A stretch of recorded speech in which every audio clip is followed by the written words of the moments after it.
Hey guys, tonight we are going to talk about the 1911.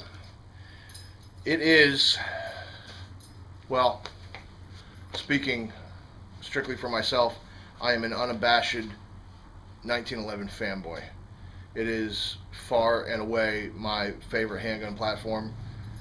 It is the gun that I'm most comfortable with shooting as far as handguns goes. It is the gun I shoot with the best as far as handguns go. It's a timeless, classic firearm. There is, even with modern manufacturing techniques and metal injected molding and everything else, not a whole lot has changed from the basic design of the 1911, okay? But they have a bad reputation for being difficult to deal with. And I think that's misunderstood. There's a lot of small parts, but all those small parts have a place and a purpose and a function. And as long as you pay attention when you take the gun apart and make sure you put those parts back in the order that they're supposed to go and orient them correctly, you're never going to have a problem. 1911s are utterly reliable. As long as we're talking about production guns.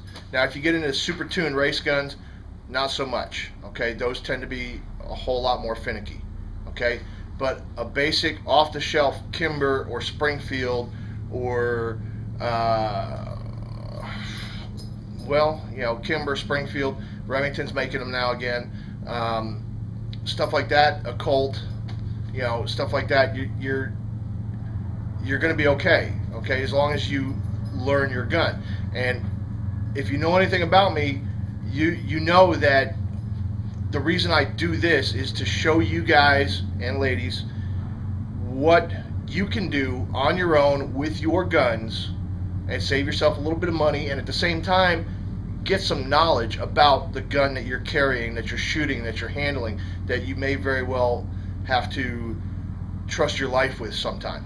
Okay, so what tonight's video is about, it's basically going to be a primer. Okay, I'm going to completely detail strip a Series 80 1911. Okay, when I get to the important parts where the differences between a Series 80 and a Series 70 are, I will explain them.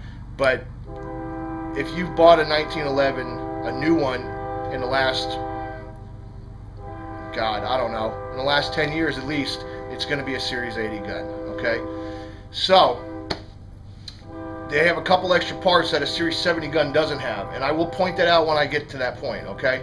But for now, I'm going to reset the camera to get a good angle on the workbench, and we're just going to get to it. I'll see you in a minute. Okay, so first things first, I'm going to disassemble the gun. Now, if you know how to field, if you have a 1911, you already know how to field strip it, okay? So that's not a big deal. But for argument's sake,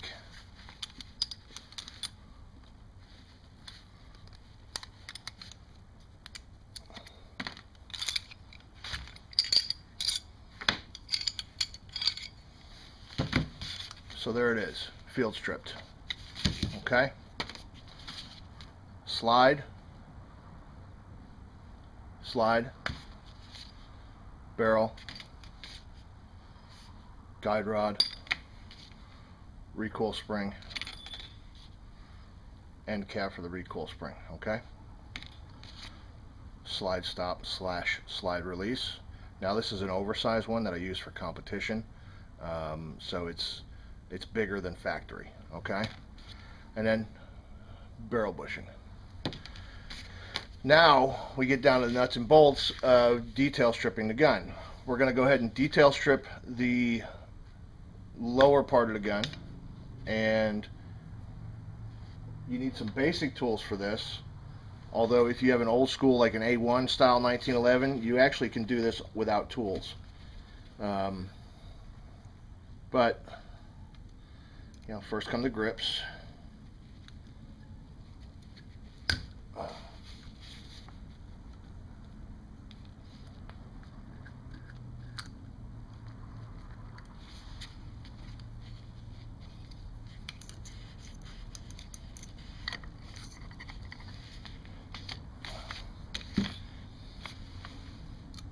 Now, I hope that you guys are seeing this okay, because I'm doing this sans cameraman, so I'm kind of working from off to the side, which is not how I prefer to work, especially on a 1911, but since this is one of my guns and I know this gun inside and out and I've had it apart and back together again and rebuilt it more times than I can count, I could do this with my eyes closed, but it's kind of one of those things where when I'm trying to show somebody, it's really important. So grips are off. Drop the hammer, okay? Do not ever drop the hammer on just the frame, okay? You can peen the frame and you can cause all sorts of problems, okay? So you drop the hammer nice and safely, okay? Next thing that's going to come out is going to be thumb safety, okay? And that's just going to wiggle out. Well, it should just wiggle out. I just fitted this new thumb safety, so it might be, there we go, might be a little tight, which it was, but I also had it wrong, okay? Now, take the spring and plungers out of the plunger tube, okay? Now you're going to have two pins. I don't know if you can see them. You see them from this side better, okay? Those come out next. First, I got to drop the hammer again. Now, what I'm going to use for this is just a small punch.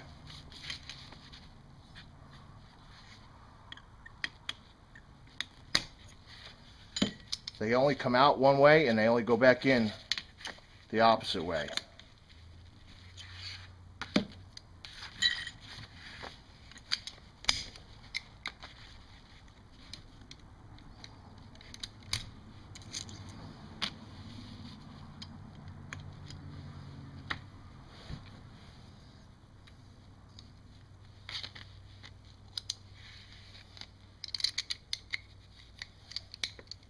Now, the one that you have to really watch out for is when you're taking off the mainspring housing, okay? So, because there's a spring in there and it's under tension. It's not under tension anymore, okay? But for argument's sake, I'm just going to, that spring is still a very tight fitting spring, okay? And it needs to come out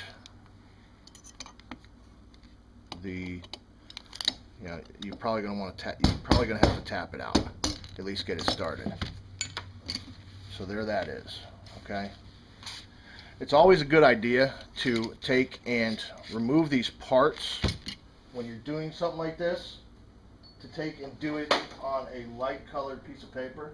It doesn't really matter what color it is, as long as it's light colored, because you're working with a lot of springs and small parts and stuff. Now, because I have this mag well on here, I actually kind of have to coax it. It's a very tight fit, but once I get that started, the rest of it just comes out nice and easy. Okay.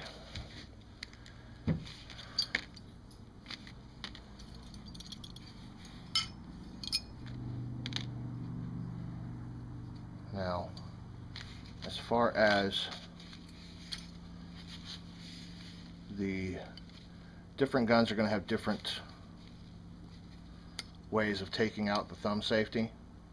Okay, this one uses an Allen key, and then the trigger just drops right out of the frame. So now, here's where we get to a place where there's a difference. On a Series 70 gun, you are not going to have this little part right here. Okay? That's called a push rod. And what that does is that helps to, that serves to unlock, to activate the firing pin block. Okay? Because on a Series 80 gun, they have a firing pin block. On a Series 70 gun, they don't. So, we've got the whole lower part of the gun apart. okay, with the exception of the plunger tube. I'm not going to take that off, and I'm not going to take these bushings out for the grip, okay? So you've got the frame, what is for all intents and purposes a bare frame. Trigger, grip safety, sear spring, thumb safety, slide lock, slide release, plunger tube spring and detents, the hammer,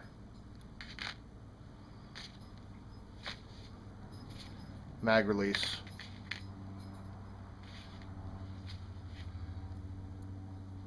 and the sear. Okay? Now, let's take apart the slide. Again, it's not a really huge deal. The first thing you're going to want to do is take and move. Because of the firing pin block, you have to push this up. And your gun may be different. Your gun, if you have a Colt or something, they make their firing pin block system a little different than, say, a Kimber, which is what this gun is. Okay, but regardless, you're going to have to actuate that. You basically need 3 hands to do this, okay? And so you start it by pushing it up to get the firing pin block out of the way, okay? And then you slide this out, and there went my firing pin. That's a very real danger. Let me grab that off the floor.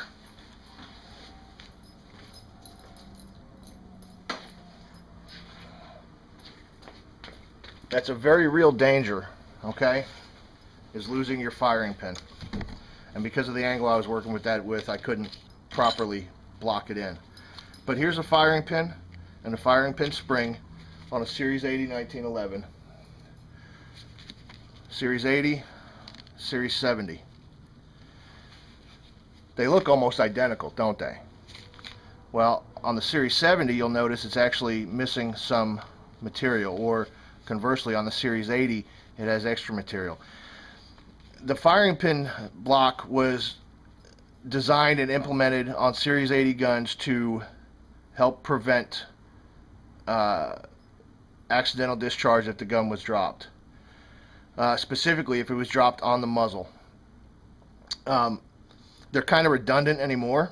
There's really no need for a firing pin block on a modern 1911 because most of them come with very, very light, sometimes titanium firing pins, where there's just not enough mass in the firing pin itself to get enough inertia to accidentally strike a primer if you were to drop the gun muzzle down.